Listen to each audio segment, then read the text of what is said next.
James Carter was once called America's Golden Legs. He was the silver medalist in track and field at the Rio Olympics, a shining name on sports magazines, a symbol of strength, speed, and ambition, million-dollar endorsements, lavish parties, fans everywhere, the world, quite literally, at his feet, until the night it all collapsed. When camera flashes blurred the Interstate 90, James was driving at nearly 75 miles per hour. Beside him sat Michelle, his Puerto Rican model girlfriend, screaming during yet another fight over him not going public with their relationship. "Am I just your shadow?" she yelled. James didn't answer. His eyes stayed locked ahead, knuckles tight around the wheel. Fights like these had become routine, but this night was different. Michelle yanked the wheel. The car spun out, crashed, flipped. He woke up 3 days later in a hospital bed and couldn't feel his legs. "The spinal cord damage is severe," the doctor said. "We can't say for sure if you'll ever walk again." Those words landed like a death sentence. Not just the loss of his legs, but of his entire identity. He was an athlete, a runner. If he couldn't run anymore, who was he? In the following weeks, James watched his world unravel. Sponsors withdrew. His club terminated the contract. Michelle left their apartment of 3 years without a goodbye. Friends? A few texts at first, then silence. He sat alone in his penthouse apartment overlooking the city, a man who once stood atop the world, now just a forgotten shadow in a wheelchair. James didn't cry, didn't scream. He just sat, staring at the wall, waiting for life to come back for him. It never did. Then he thought of one place, one person, Montana, the small wooden house on the edge of the woods where he was born and raised, and his father, Walter Carter, a man who punished through silence, the man James hadn't spoken to in over 12 years, the man who didn't come to his scholarship award, never called after the Olympics, never said, "I'm proud of you." They were father and son, on paper, strangers in truth. James picked up the phone. He stared at the contact, Dad, for 2 whole hours before finally pressing call. 1 ring, 2, 3. A deep, gravelly voice answered. "Hello?" James paused, then said, "It's me, James." Silence. "I don't know who else to call." Another long pause, then came the answer, void of emotion. "When do you want to come home?" The journey back to Montana wasn't a return, it was surrender. Airlines assisted him onto the plane. When he landed in the small, cold town he once escaped, no one waited at the airport. Just an old pickup in the lot and a tall, graying man in a faded army jacket, Walter Carter. No hug, no handshake, just a nod. James wheeled himself into the truck, feeling smaller than ever beside the father who had once loomed so large. "Still cold out here," James said, trying to joke. His father didn't respond, just drove. The wooden house was exactly as he remembered, but smaller, older, and quieter. His mother was gone. Passed away from cancer 7 years earlier. James hadn't gone to the funeral. He hadn't had the courage to see his father's face. His childhood room remained untouched, like time had frozen. The dust smelled of old pine. On the nightstand sat a photo of 12-year-old James and an old high school medal, his father's only kept trophy from those years. That first dinner was quiet. Scrambled eggs, toast, simple food made with shaky hands. James noticed it for the first time, how his father's hands trembled when he held the knife. Walter Carter was no longer the strong figure of James's youth. He was just an old man now. "Why'd you even pick up the phone?" James asked suddenly. "Because you're my son." James laughed, not sure if it was bitter or broken. "Thought you'd forgotten me." "Never did. Just never knew what to say." For once, James had no comeback. The days blurred together. Meals, home therapy, silence. Occasionally, the old radio played morning news just like it used to.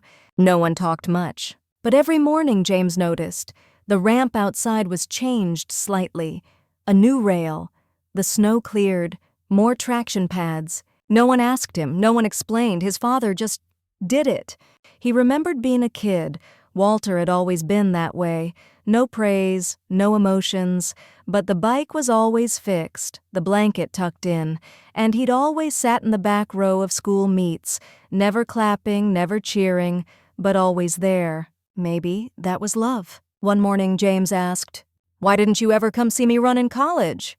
His father replied after a long pause, "I was afraid to see you fall." James stayed quiet. "I'd watched you run since you were little, knew you were good, but if I saw you fail, I didn't know how to comfort you." The honesty hit deep. For the first time, James realized his father's silence wasn't indifference, it was fear of not knowing how to love. Weeks later, James was introduced to a recovery specialist named Lena Mitchell, a tough, no-nonsense woman in her 30s who used to be Walter's student. "Heard you used to run like lightning," she said. "Time to learn how to stand." James looked at her skeptical. "Not sure I still can." "We won't know till we try." The first session was hell. James fell, hurt, cried, screamed. Lena didn't comfort him, just crossed her arms. "Yell all you want. We start again tomorrow." He stared at her, chest heaving. It had been so long since anyone didn't pity him, and strangely, he felt grateful. That night, James opened a drawer his mother had once kept locked. Inside, a bundle of letters, all addressed to him, written by his father, never sent. "Dear James, I watched you run on TV today. You were a warrior. I don't know how to say it out loud, but I've always been proud of you." The handwriting was shaky, the paper old, but the love, undeniable. James closed his eyes, hand pressed to his forehead. For the first time, he cried, not for what he'd lost, but for what he'd never known. That evening, he wheeled out onto the porch. His father sat in the old wooden chair, facing the woods. James rolled up beside him, silence. "You know, when I used to run, I always imagined someone waiting for me at the finish line." His father turned slightly. "Now I can't run, but I realize someone was always there." For the first time, Walter Carter reached out and placed a hand on his son's shoulder. "I'm still here." And for the first time in years, James felt like he wasn't alone anymore. The silence in the house wasn't just the absence of sound. It was layered, heavy, like years of unsaid words, swallowed regrets, and 1,000 missed chances echoing off the wooden walls. James Carter had once trained his body to endure pain. What he never prepared for was enduring this, a quiet so loud it rattled the soul. Each morning began the same. James wheeled himself into the kitchen. His father was already there, coffee in hand, staring out the window like he did every morning, as if expecting something to appear out of the trees. They rarely spoke before noon. It wasn't coldness anymore, it was habit, a pattern carved over years of not knowing how to speak to each other. But James noticed the little things. The coffee pot was always full, a banana placed beside his tray, the hallway lights already turned on. Silent gestures that once meant nothing to him now meant everything. One morning, James dropped a mug. It shattered. "I'm sorry," he muttered. Walter didn't flinch, just grabbed the broom and swept it up. No anger, no sigh, just acceptance. James stared at him. "You didn't say anything." Walter shrugged. "Nothing to say, accidents happen." Simple, but it hit James like a lesson he never learned. For years, every mistake felt like a verdict. Every fall was weakness. Every silence was judgment. But maybe he'd been wrong. Lena returned 3 times a week for therapy. "Today we try standing with braces," she said. James looked at the metal supports strapped to his legs. "Looks like medieval torture. Only if you give up." He gritted his teeth as she helped him up. Every inch felt like a mountain. But something was different now. He wasn't doing it to prove himself to the world. He was doing it because he wanted his life back. He collapsed twice. On the 3rd try, he stayed up for 11 seconds. Lena smiled. "That's a start." James felt sweat drip down his back, but for the first time in months, he smiled too. That night, James sat with his father by the fireplace. They hadn't shared the space since he was 16. "I saw a photo of Mom today," James said. Walter didn't look at him. "She kept your college letters in a box under the bed." James blinked. I never sent her that many. She printed your interviews, even the ones where you didn't mention us. That stung. She said, he's doing what I never dared to do, run away. James looked at the fire. I didn't run to hurt you. Walter sipped his tea. I know that now. The silence between them wasn't gone, but it had changed. It wasn't sharp anymore. It had softened, like an old wound finally healing under sunlight. James began to talk more. Small things, a memory from college, a joke he heard online, an update on his therapy. Walter listened, quietly but fully. One evening, James caught his father rereading an old newspaper clipping, his Olympic silver. You kept that? James asked. Walter didn't look up. You thought I didn't care. James nodded. I cared too much. And with those 4 words, years of bitterness began to melt. The next week, Lena brought a surprise, a treadmill, specially rigged for rehabilitation. It's time, she said. Let's see if you remember how to walk. James laughed nervously. I barely remember how to stand. She adjusted his braces. Walter watched from the doorway. The machine started slow, 1 foot, then the next. His legs shook. His arms clung to the rails. Sweat soaked through his shirt. But he walked. For 30 seconds. Then 60. When he finished, he looked over at Walter. His father nodded once, no smile, but his eyes were red. Later that night, James sat outside. The wind was sharp, but the stars were clear. Montana had a way of reminding you how small you really were. Walter came out wrapped in a blanket. I never said it, James began, but I hated you for a long time. Walter didn't blink. I know. I thought you didn't love me. I didn't know how to show it. I thought I had to prove something to the world because I couldn't prove anything to you. Walter turned to him. You were wrong, James. You didn't have to prove a thing. You just had to come home. And just like that, something cracked open inside James. He reached over and took his father's hand.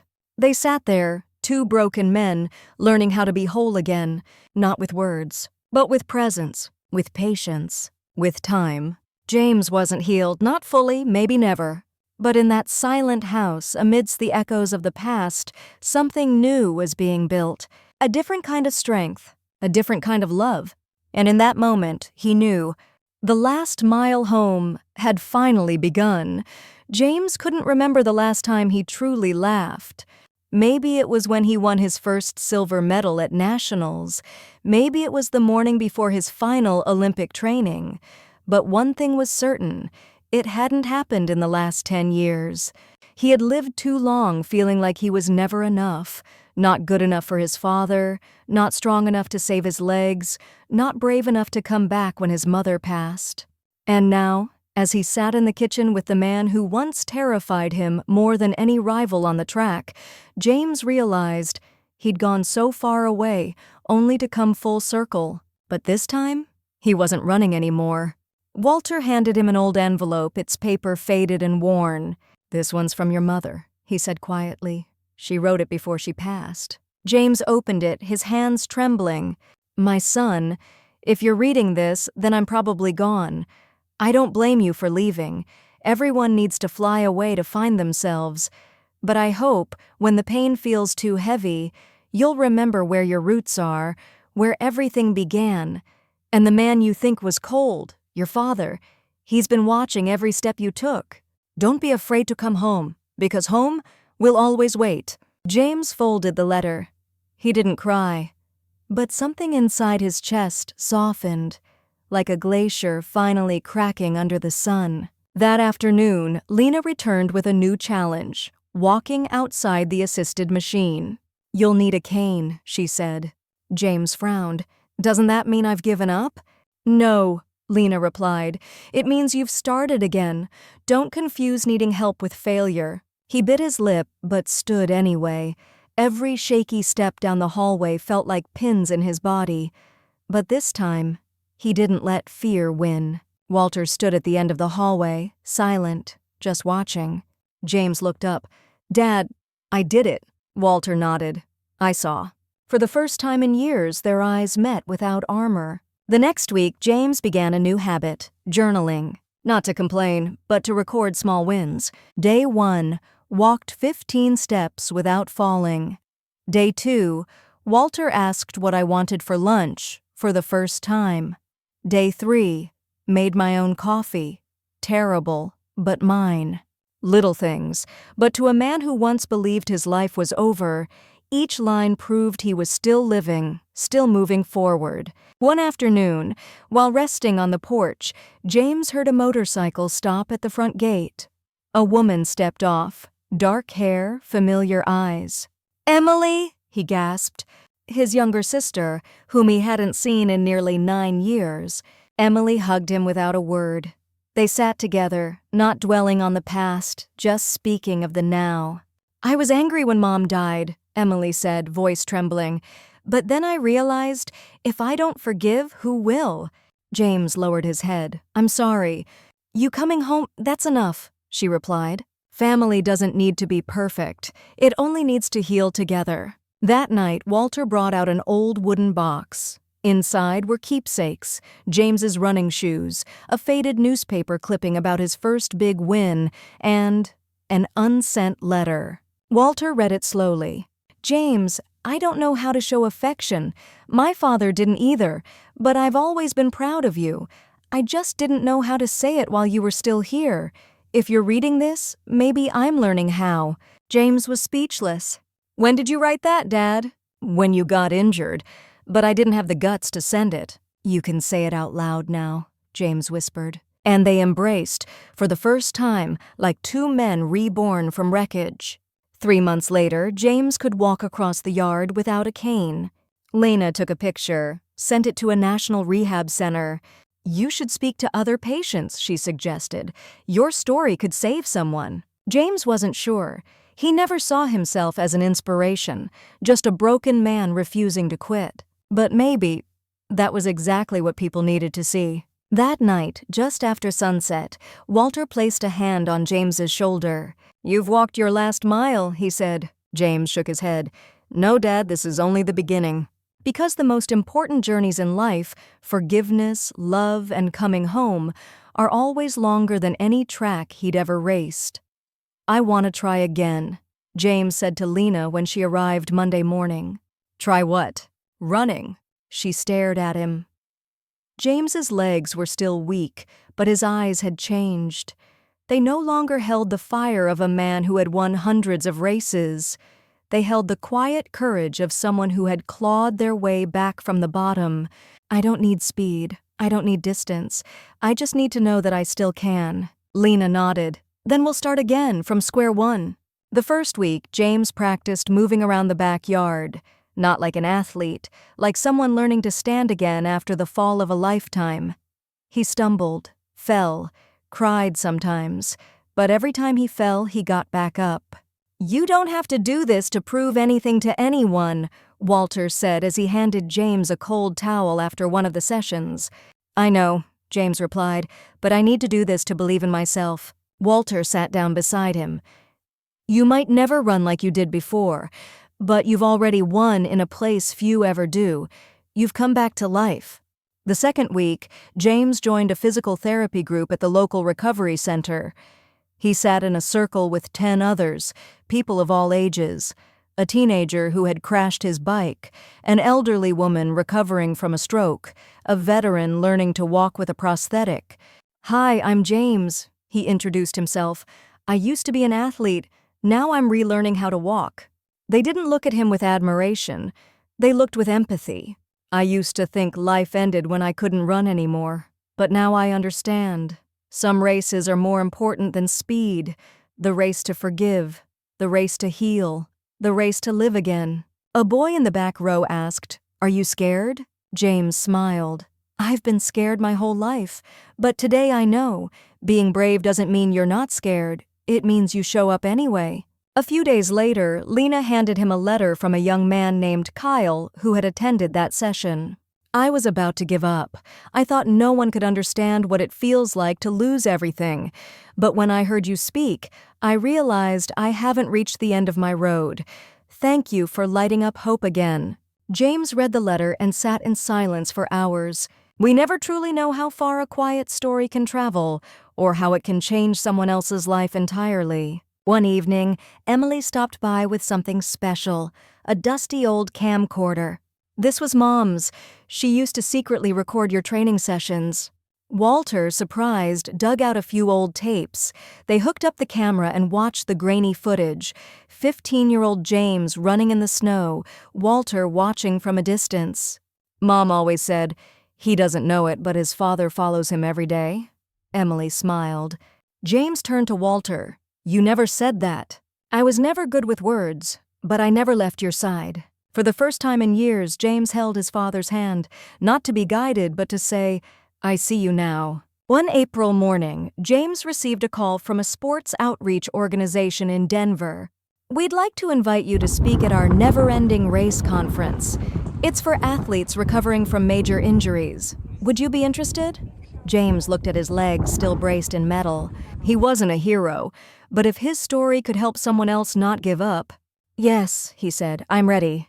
That night, Walter knocked gently on James's door. "Tomorrow is your mother's memorial." "I know," James replied. Walter handed him a small velvet pouch. Inside was the first silver medal James had ever won. She kept this close to her heart until her final day. "I never saw her wear it." "She didn't need to show it. She always knew it belonged to you, no matter where you were." James held the medal, not for the past, but because it reminded him the most beautiful things never need to be loud. On his mother's Memorial Day, James brought flowers to her grave. For the first time, he didn't cry, not because he held it in, but because something inside had settled. "I'm home, Mom, and I'll live the way you always wanted me to, patient, grateful, and never giving up." As James stepped away from the graveyard, the late afternoon sun pierced through the trees. A gentle light, not blinding, but warm enough to reach the parts of him he once thought were dead. The light through the cracks. Denver, June. The air was thin and dry, but James barely noticed. He wasn't here for the weather. He was here to speak to people who were exactly where he once had been, broken, lost, and searching for a reason to keep going. The conference hall was packed. Wheelchairs, crutches, prosthetic limbs, and eyes filled with pain, hope, and everything in between. James stood backstage, his palms damp with sweat. "You okay?" Lena asked, standing beside him, the same way she had for nearly a year now. James took a deep breath. "I've never spoken to this many people before. When I was competing, I just had to run. No need to talk." "Well, today, you just have to tell the truth." Lena smiled. "The way you've been living it." A voice rang from the stage. "Please welcome James Carter, former national athlete, accident survivor, and living proof that healing comes from within." James stepped into the lights. But this time, it wasn't to honor a champion sprinter. It was to honor a man who refused to stay down. "1 year ago," James began, his voice trembling slightly, "I thought my life was over. One accident, one fall, and I lost everything, my career, my reputation, my legs. But what I really lost was myself." He scanned the room. Not a single judging face, only quiet empathy. "I went back home, back to the father I hadn't spoken to in years. I thought I'd spend the rest of my life as a failure. But then I learned something. Failure is just a pause, not the end." A few claps rippled through the crowd. James stood a little taller. "I learned to stand again, not with muscles, but with patience. I learned how to forgive others, and eventually I found the courage to forgive myself." He glanced down at his braced legs and smiled. "I don't run like I used to, but I've started walking differently, with gratitude, with kindness, and with love I never thought I deserved." The room went still. When you can't walk fast, walk slow. When you can't walk, crawl. And when you can't move at all, close your eyes, breathe, and remember, you are still here, and as long as you're still here, you haven't lost. The applause that followed shook the floor. After his speech, a young boy ran up to James and handed him a crayon drawing. In it, a man with crutches stood at a finish line, arms raised in triumph. "I want to be like you," the boy said. James knelt down and hugged him. "No, kid, you'll be you, and that's even better." Back in Montana, the world seemed different. Not because it had changed, but because James had. One quiet afternoon, he turned to his father. "I want to open a rehab center here in town." Walter frowned. "For who?" "For anyone who's ever felt like they don't deserve a second chance." Walter was silent, then nodded. "Your mother would be proud." 3 months later, the Last Mile opened its doors. It wasn't just a physical therapy center, it was a space where people could learn how to love themselves again, through journaling classes, support circles, and quiet fireside talks. James no longer topped athletic leaderboards, but every day he led with something greater: courage. One winter afternoon, snow blanketed the rooftops. James sat on the porch, looking into the distance. "What are you thinking about?" Lena asked. "The final stretch." "Do you think you've reached it?" James smiled. "I don't think the finish line matters anymore. What matters is that I've stopped running away." He turned to her. "I used to want to conquer the world. Now I just want to live truthfully and love the right person." Lena reached for his hand. In their silence, no more words were needed. James never returned to the international tracks, but he completed a journey that no gold medal could ever measure. A journey back home. A journey back to himself. A journey of patience, forgiveness, and family, the quiet forces that save us when we are at our weakest.